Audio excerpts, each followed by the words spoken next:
সুবর্ণালঙ্কৃত তনু সাবর্ণীকুল পূজিতা ভবার্ণবতারিত্রী ইয়া নমস্তে করুণাময়ী সর্পাভরণা বামার্ধ দর্পাদি দোষনাশিনী সর্বপাপহরা শ্রদ্ধি নমস্তে করুণাময়ী।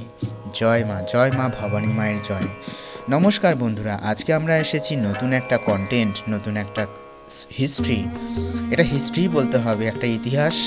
এটা না শুনলে বা পুরোটা না জানলে আপনিও বুঝতে পারবেন না। কোনোভাবে কিন্তু স্কিপ করবেন না, অনুরোধ রইল। আপনিও শিউরে উঠবেন। তো বন্ধুরা, ইতিহাসটা হলো টালিগঞ্জের কুদঘাট সংলগ্ন মজে যাওয়া প্রাচীন আদিগঙ্গা, যা বর্তমান সাধারণের কাছে টালিনালা নামে পরিচিত। তারাই উপকূলে একটি প্রাচীন জনপদ একদিন পুটিয়ারি নাম ধারণ করে স্থানীয় মানুষের কাছে আত্মপ্রকাশ করল। এই সিদ্ধপীঠ বা মা করুণাময়ী কালী মন্দির প্রতিষ্ঠা করেছিলেন সাবর্ণ গোত্রীয় কুলতিলক নন্দদুলাল রায়চৌধুরী। প্রসঙ্গত, কালীঘাটের কালী মন্দির নির্মাণ করা ছাড়াও সাবর্ণ রায়চৌধুরী পরিবারের অনেক স্বনামধন্য পুরুষেরা বরিশা, সরসোনা ও বেহালার নানা স্থানে তাদের স্মরণীয় কীর্তিস্বরূপ দ্বাদশ শিব মন্দির, রাধাকান্ত মন্দির, চণ্ডী মন্দির, অন্নপূর্ণা মন্দির, জগন্নাথ মন্দির, চণ্ডীমণ্ডপ ইত্যাদি নির্মাণ করেছিলেন। বাংলার আধ্যাত্ম ইতিহাসের পাতা দেখলে দেখা যাবে এই সাবর্ণ রায়চৌধুরী পরিবারের অনেক বিখ্যাত শক্তিমান সাধকের জন্ম হয়েছিল। ঊনবিংশ শতকের শেষ দিকে ঈশ্বর কোটি মহাপুরুষ যোগীন্দ্রনাথ রায়চৌধুরীর যুগাবতার শ্রীরামকৃষ্ণদেবের লীলা পার্শ্বদের ভূমিকায় থাকার কারণে এই পরিবারে জন্মগ্রহণ করেছিলেন। এই বংশের কুলতিলক কেশবরাম রায়চৌধুরী কান্তের বিশাল জায়গির তার উত্তরসূরিদের মধ্যে আপোষ ভাগ হয়। অতি অল্প বয়সে কেশবরাম সমগ্র বাংলাদেশে নিজেকে এক সুপ্রশাসক ও দক্ষ ভূমিস্বামী রূপে প্রতিষ্ঠা করেন। রাজমহলে অধিষ্ঠিত বাংলার তৎকালীন নবাব তার ভূমি সংস্কার ও অন্যান্য হিতকর কাজকর্মে খুশি হয়ে 1699 সালে এক বিশেষ সনদে তাকে নিশান, খেলাত, অতিরিক্ত জায়গির ও স্বতন্ত্র রায়চৌধুরী খেতাব প্রদান করে। নিজের দক্ষতা ও বিচক্ষণতার বলে অচিরেই হয়ে ওঠেন সমগ্র দক্ষিণবঙ্গের সমাজপতি। কেশবরাম রায়চৌধুরী দ্বিতীয় পুত্র কৃষ্ণদেব রায়চৌধুরী একমাত্র পুত্র নন্দদুলাল জন্ম নেন 1722 সালে। নন্দদুলালের পরপর 3টি পুত্র সন্তান হয়েছিল। কে? তারা হলেন রাঘবেন্দ্র, রামচরণ ও জগন্নাথ। নন্দদুলালের কাকা শিবদেব অর্থাৎ সন্তোষ রায়চৌধুরী বহু অর্থ ব্যয় করে কালীঘাটের মন্দির তৈরি শুরু করেন ও শিবদেবের উত্তরসূরি রাজীব লোচন 1809 সালে সেই মন্দিরের নির্মাণ কার্য শেষ করেন। নন্দদুলাল রায়চৌধুরী 3 পুত্র সন্তানের পর তার একটি কন্যা সন্তানের ইচ্ছা ছিল খুব। তার ইচ্ছা মতন 3 পুত্র সন্তানের পর একটি কন্যা সন্তানের জন্ম হয়। নাম তার করুণাময়ী, যাকে নিয়ে এই মন্দিরটা করুণাময়ী মা কালী মন্দির। পরবর্তী গল্পটি হচ্ছে, কিন্তু মাত্র 7 বছর বয়সে করুণাময়ী অকাল প্রয়াণ ঘটে। এটা একটা আশ্চর্য ঘটনা, তাই না? কন্যার মৃত্যুতে নন্দদুলাল মর্মাহত হলেন। জীবনের উত্থাল পাতাল মানসিক বিপর্যয়ে একদিন রাত্রে স্বপ্নে দেখলেন তার মৃত কন্যা করুণাময়ী বলছেন, বাবা তুমি কেঁদো না, আমি তোমার কোনোদিনই ছেড়ে যেতে পারবো না।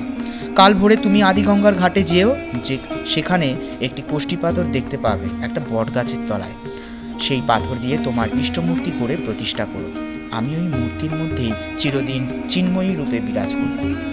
পরের দিন ঠিক তাই করলো। ভোরবেলা নন্দদুলাল গঙ্গার ঘাটে যাওয়ায় ঠিক একটি কোষ্ঠী পাথর দেখতে পেল। স্বপ্নে যা বলেছিলেন তাই হলেন। চোখের জলে ভাসতে ভাসতে সেই শিলা তুলে নিয়ে এলেন। তারপর শুভ দিনে জনৈক ভক্ত ভাস্করকে দিয়ে নির্মাণ করালেন মায়ের স্বপ্নাদিষ্ট সেই অপূর্ব নয়ন ভিরাম করুণাময়ী মূর্তি। 1760 সালে কার্তিক মাসের অমাবস্যা তিথিতে প্রাণ প্রতিষ্ঠা হলো সেই মূর্তি। নির্মিত হলো নবচূড়া সহযোগে মা করুণাময়ী নবরত্ন মন্দির। কালের বিধ্বংসী স্রোতে ও সংরক্ষণের অভাবে 140 বছরের মধ্যেই মা করুণাময়ী সেই নবরত্ন মন্দির ধ্বংস হয়ে যায়। সেই প্রাচীন নবরত্ন মন্দির দেখে অভিভূত হয়েছিলেন রানী রাসমণি এবং মা করুণাময়ীর মন্দিরে আদলেই দক্ষিণেশ্বরের নবরত্ন মন্দিরের নির্মাণ করেছিলেন রানী রাসমণি। পুরনো মন্দির ধ্বংস হলেও ও নন্দদুলালের সেই প্রতিষ্ঠিত করুণাময়ী মহাকালের মূর্তি আজও অম্লান রূপে বিরাজমান।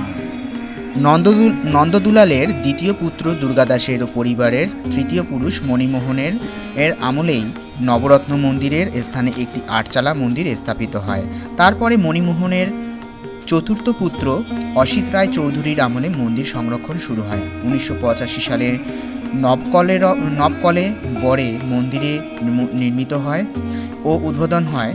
তবে বাহ্যিক পরিবর্তনের মাঝে অপরিবর্তিত অবস্থানে আজও হাস্যময়ী সেই 250 বছরেরও প্রাচীন নন্দদুলালের আদরিণী 7 বছরের কন্যা করুণাময়ী।